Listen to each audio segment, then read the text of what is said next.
Group decision-making focuses on how organizations make decisions through organizational structures. Barnard says the fine art of executive decision-making consists in not deciding questions that are not now pertinent, in not deciding prematurely, in not making decisions that cannot be made effective, and in not making decisions that others should make. As stated in the Contrarian's Guide to Leadership, Sample believes that you should never make a decision today that can be reasonably put off to tomorrow. Also, you should never make a decision today yourself that can be reasonably delegated to a lieutenant. Barnard and Sample's methods for decision-making have commonalities. They believe it's important not to rush into a decision, and when making a decision in an organization, the decision must be delegated to the person who is most equipped to make the decision. For an organization to operate smoothly when delegating decisions, there must be clear lines of delegation. There are 4 main types of operating structures. They are the functional structure, the product structure, the matrix structure, and the hybrid structure. Tri Delta sorority is an example of an organization that functions well under the functional structure. Okay, Paige. Well, Tri Delta is interesting because we try to go through a delegation process. So we have the younger officers delegate to their vice presidents. So our structure is that there's one president, and under the president are 5 vice presidents. There's finance, administration, public relations, recruitment, and what am I missing? Chapter development. Chapter development. Each of those 5 vice presidents then have a team of officers below them. For example, the previous vice president of public relations, Paige had a team of about 15 officers, some of which being the activities chair, the community service chair, and the philanthropy chair supporting St. Jude. So this process works really great for our sorority because when one of these officers has a question, they reach out to their vice president. If that vice president can't answer the question, they reach out to their president. And as an overall group, we make decisions together in our officers' council. We then looked into an organization that operates under the product structure.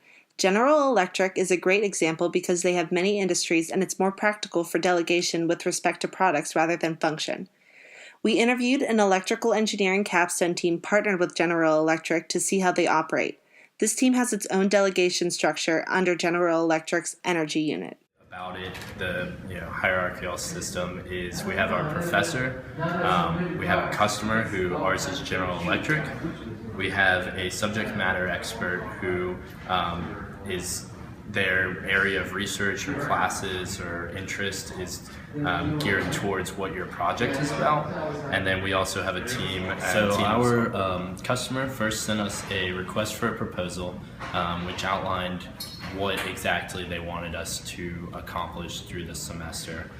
Then we took that to our subject matter expert. We discussed with them potential solutions to be able to tackle that and how exactly or what exactly we could get done, so which deliverables out of the entire ones that our customer suggested. There were also stretch features included. And then when we decided something as a team, we wrote a proposal back to our customer outlining what we were going to accomplish for this semester.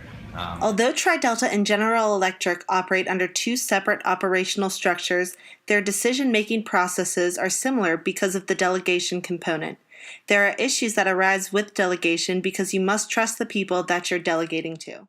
Sample says just because a leader can delegate the making of decisions to a lieutenant doesn't mean he can avoid taking responsibility for those decisions, especially if things turn out badly as a result. Therefore, a leader must trust his lieutenants to make good decisions or else the team is dysfunctional.